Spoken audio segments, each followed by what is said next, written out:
নমস্কার বন্ধুরা, মলিক্স কিচেনে সবাইকে অনেক অনেক স্বাগত। বন্ধুরা, আজকে আমি একটা রেসিপি বানাবো সর্ষে পাতা বাটা বা ভর্তা। সর্ষে পাতা অনেকেই খেয়েছেন, এইভাবে একবার বানিয়ে খেয়ে দেখবেন, খুব সুন্দর লাগে খেতে। তো চলুন, কড়াই গরম হয়ে গেছে, এখন আমি দিয়ে দেবো সর্ষের তেল।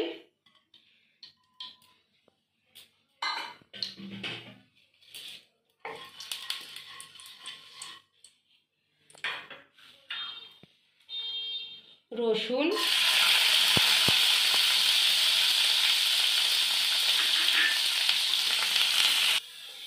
এক চামচ কালো জিরে,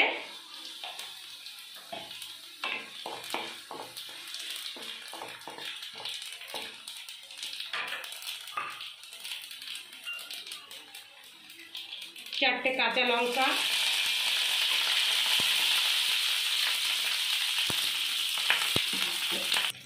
একটু হলুদ গুঁড়ো,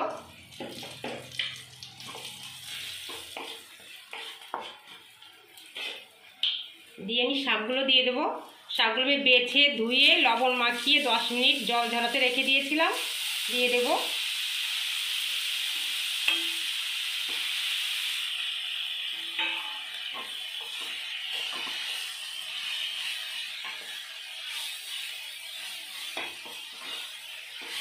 বন্ধুরা, এই শাকটা একটু তিতে তিতে লাগে, এই লবণ মাখিয়ে 10 মিনিট মতো রেখে দিলে, জলটা ঝরিয়ে নিলে একটু তিক্ত ভাবটা থাকে না।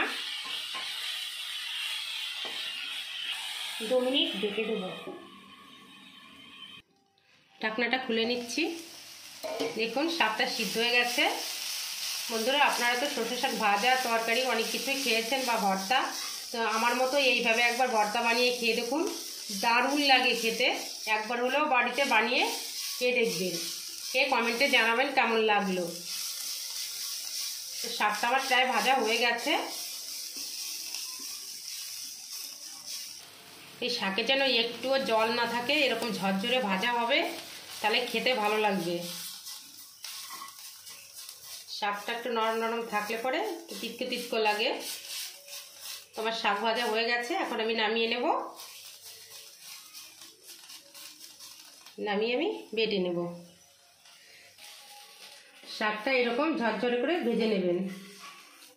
দেখুন কি সুন্দর ভাজা হয়েছে। শাকগুলো আমি এবার বেটে নেব।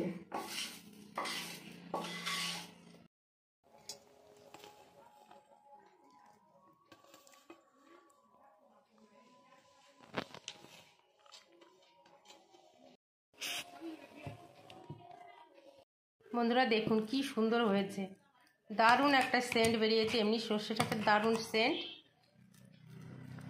খুব সুন্দর হয়েছে।